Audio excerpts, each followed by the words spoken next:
Usapang legal naman tayo mga ka-RSP dahil sa dami ng pangungutya at hindi maayos sa pagtanggap sa miyembro ng LGBTQIA+ community maging sa trabaho ay nakaranas sila ng pang-aabuso.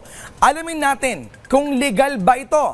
Pero bago yan, let's all watch this. Ako po si Justin, 27 years old at isa po akong bisexual. I no longer feel safe and free.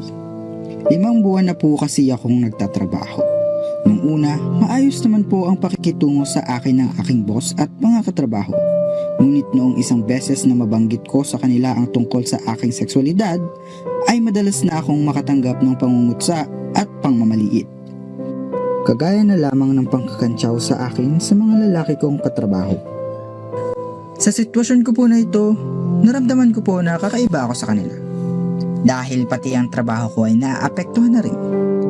Ultimo ang aking simpleng paglapit, pagkausap at pagtatanong ay nagkakaroon ng mali siya. Kahit work-related naman talaga ito. Dahilan din ito kung bakit hindi na ako nakakapag-focus sa aking trabaho at madalas na rin akong pagalitan ng aking boss.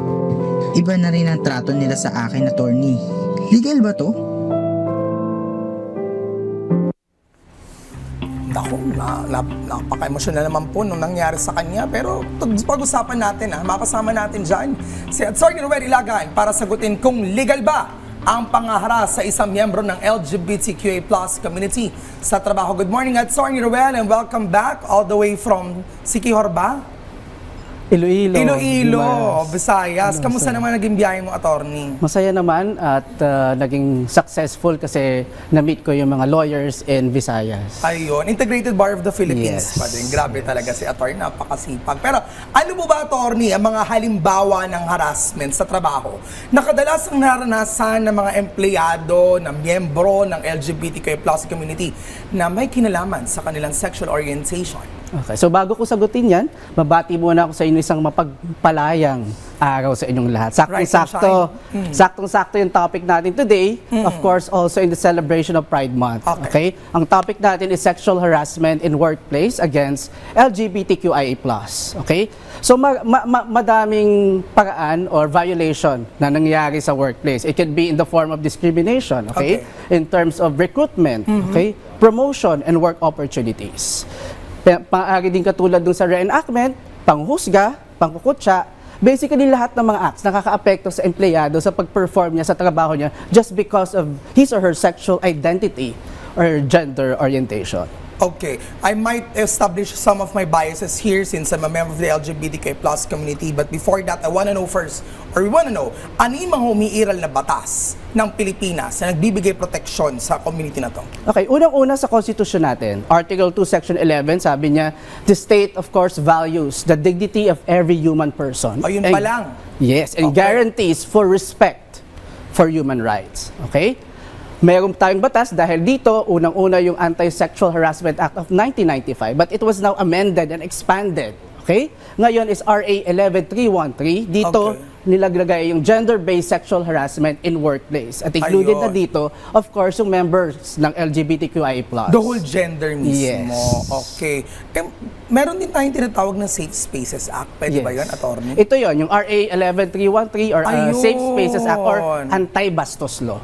Ayun, ang daming term, no? Ang dami, para talaga maintindihan ng publiko. Well, since madalas po hindi po tayo diretsyo nagsasampa ng kaso at ina-handle muna ito ng HR ng kumpanya, attorney. So, ano ang tungkulin at pananagutan ng mga employer patungkol dito? Okay.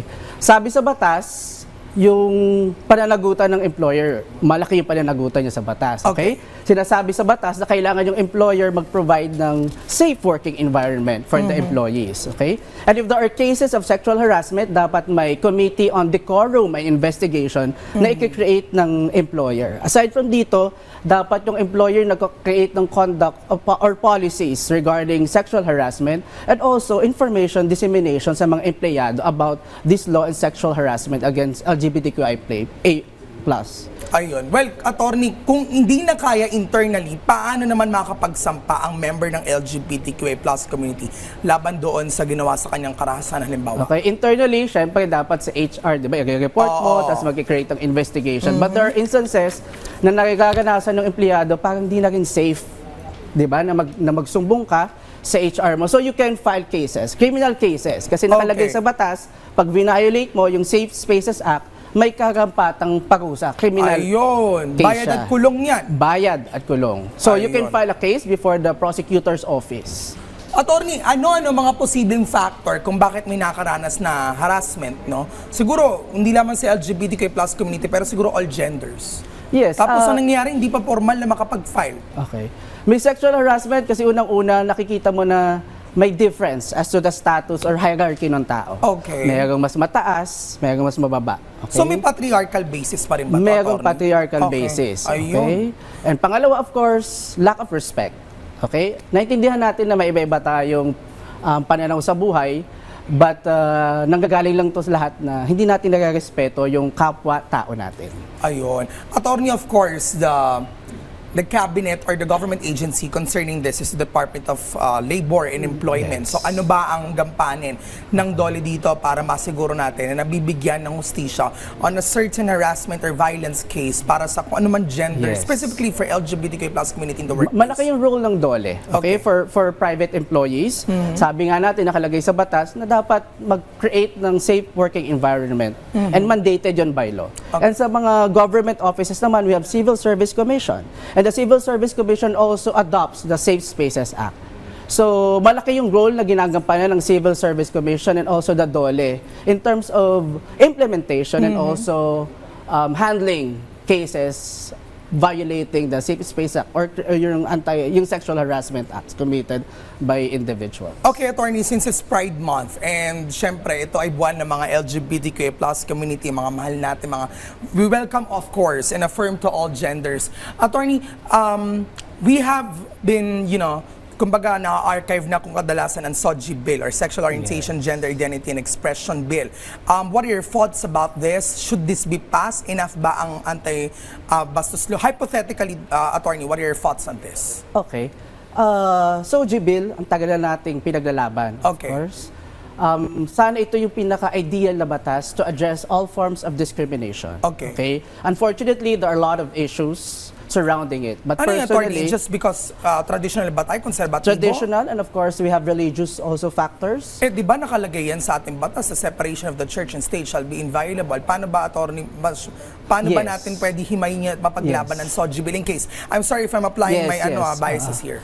Sa akin, simple lang naman ang tanong eh. 'Di ba? Bilang tao, hindi naman siguro mahal, hindi naman siguro mahirap na magpakapwa-tao. Okay. I think that's the bottom line of SOGI bill on So magandang upholding. maipasa ito, Yes, attorney. magandang maipasa because we're Okay. just applying equal opportunities. Okay. So, ibig sabihin ng status quo, wala talagang equal opportunity, lalo na sa vulnerable sectors like LGBTQ plus Exactly. community. Unfortunately, yun ang katotohanan natin. Ayun. So, attorney, well, sa ngayon, talagang yung pinaka pwedeng ilaban for in cases like harassment, anti-bastos law talaga. Yes, Safe Spaces Act. Ayun. Kaya, attorney, siguro, balik tayo. Ano ang pwede natin maipayo sa mga employers para masiguro nila na pantay at litas ang pagtrato sa ating mga LGBTQ plus community people? Sa mga employer, we have to adopt, we have to be more inclusive. Okay? We have to be more inclusive, diverse, and we have to provide equal opportunity to all individuals regardless of their orientation and gender.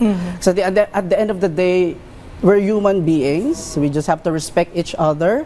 As long as a person does not violate the rights of another, hindi niya ini-injure yung karapatan ng isa, they're Okay. free to express who they are. Ayun. And at the end of the day, love is love. Love is love. Yes, spread love, diba? Attorney, meron ka ba na-handle ng mga scenarios of cases like this and how it was handled, attorney? Yes, madaming ganon. Okay. And unfortunately, madami din natatakot na mag-file ng case because of course retaliation. Okay, that's one.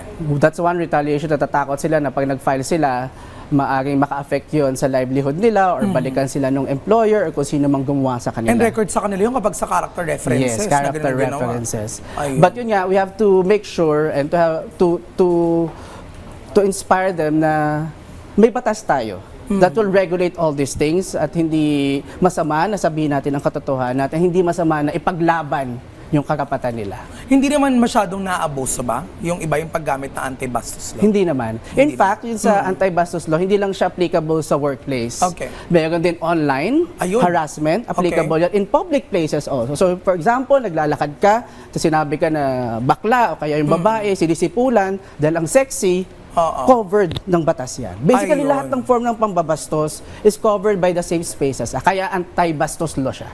So, sa ngayon, may mga ordinances na kasi. Yes, and also there are ordinances adopted by the LGU pursuant to this law. Alright. Attorney, on that note, thank you so much, Attorney Ruel Ilagan, sa libreng another legal consultation para sa amin tungkol sa LGBTQA+ community workplace harassment.